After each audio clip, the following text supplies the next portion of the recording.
నమస్తే, నేను చెవుల కృష్ణాంజనేయులు.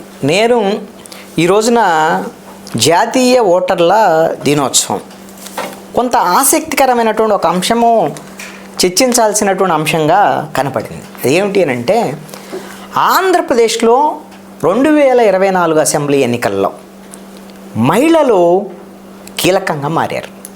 మహిళా ఓటర్లు ఎటువైపు మొగ్గు చూపితే అటువైపు ఆ పార్టీ అధికారంలోకి వచ్చేటువంటి పరిస్థితి కనపడుతుంది. ముఖ్యమంత్రి వైఎస్ జగన్మోహన్ రెడ్డి కూడా అధికార పక్షానికి సంబంధించి ఆయన చాలా సందర్భాల్లో చెప్పారు. నవరత్నాల పేరుతో నా అక్క చెల్లెమ్మల అందరికి కూడా నేను అనేకమైనటువంటి మేలు చేస్తున్నాను, మీకు మేలు జరిగింది అనుకుంటే మీరే నాకు అండగా ఉండండి అక్క చెల్లెమ్మలు అందరూ కూడా అని. అంటే వాళ్ళ వైఎస్ఆర్ కాంగ్రెస్ పార్టీ మీటింగుల్లో కూడా చాలా సందర్భాల్లో మహిళల ఓటర్లందరూ కూడా వైఎస్ఆర్ కాంగ్రెస్ పార్టీకి మద్దతు ఇచ్చేటువంటి పరిస్థితి ఉంది. కాబట్టి మీరేం అధైర్యపడకుండా ధైర్యంగా ఉండాలని తన ఎమ్మెల్యేలు కూడా చెప్పుకున్నటువంటి పరిస్థితి. అయితే ఓటర్ల జాబితాని ఆంధ్రప్రదేశ్ ఎన్నికల కమిషనరు ముఖేష్ కుమార్ మీనా వెల్లడించినటువంటి నేపథ్యంలో ఈ వివరాలను గిన చూస్తే చాలా ఆశ్చర్యం గొలిపించేటువంటి అంశాలు కనపడ్డాయి. అదేమిటి అని అంటే, 175 అసెంబ్లీ నియోజకవర్గాల్లో 152 అసెంబ్లీ నియోజకవర్గాల్లో మహిళల ఓట్లు అత్యధికంగా ఉన్నాయి. పురుషుల ఓట్లతో పోలిస్తే మహిళల ఓట్లు అధికంగా ఉన్నటువంటి పరిస్థితి ఉంది. రాష్ట్రంలో, ఆంధ్రప్రదేశ్ రాష్ట్రంలో 1000 మంది పురుషులకి 1036 మంది మహిళలు ఉన్నారు. 18-19 ఏళ్ళు వయసు కలిగినటువంటి మహిళా ఓటర్లు 3.5 లక్షల మంది ఉన్నటువంటి పరిస్థితి ఉంది. మీరు గమనిస్తే ఒక నియోజకవర్గంలో పురుషుల ఓట్ల కన్నా మహిళల ఓట్లు 10,000 పైన ఉన్నాయి. అసలు ఆ ఇప్పుడు 152 నియోజకవర్గాల్లో మహిళల ఓట్లు అధికంగా ఉండటం అనేది మరి సాధారణంగా అది 1000 ఓట్లు ఉండొచ్చు, అదనంగా 2000 ఓట్లు ఉండొచ్చు. కానీ 10,000 ఓట్ల పైన మహిళలు ఉన్నటువంటి నియోజకవర్గాలు కింద చూస్తే కొవ్వూరు నియోజకవర్గంలో 14,000 ఓట్లు అధికంగా ఉన్నాయి. రంపచోడవరంలో 14,000 ఓట్లు అధికంగా ఉన్నాయి పురుషుల కన్నా మహిళలే. ఏలూరులో 12,000 ఓట్లు అధికంగా ఉన్నాయి పురుషుల కన్నా మహిళలే. గన్నవరంలో 10,000 ఓట్లు అధికంగా ఉన్నటువంటి పరిస్థితి ఉంది. పెనమలూరులో 10,000 ఓట్లు అధికంగా ఉన్నటువంటి పరిస్థితి ఉంది. అదేవిధంగా పత్తిపాడు నియోజకవర్గంలో కూడా పురుషుల కన్నా మహిళలకి 10,000 ఓట్లు అధికంగా ఉన్నాయి. తెనాల్లో కూడా 10,000 అదనంగా. రామచంద్రాపురము, అదేవిధంగా ఒంగోలు, ఈ నియోజకవర్గాల్లో 10,000 ఓట్లు అదనంగా ఉన్నాయి. అదేవిధంగా మంగళగిరి నియోజకవర్గంలో కూడా 10,000 ఓట్లు అదనంగా ఉన్నాయి. రాజమండ్రి సిటీ అంటే 10,000 ఓట్లు పైన మహిళలు ఉండటం అనేటువంటిది. మహిళలు ఇక ఎటువైపు మొగ్గు చూపితే అటువైపు గెలుపోవటంలో తారుమారు చేసేటువంటి అవకాశం కూడా ఉంది.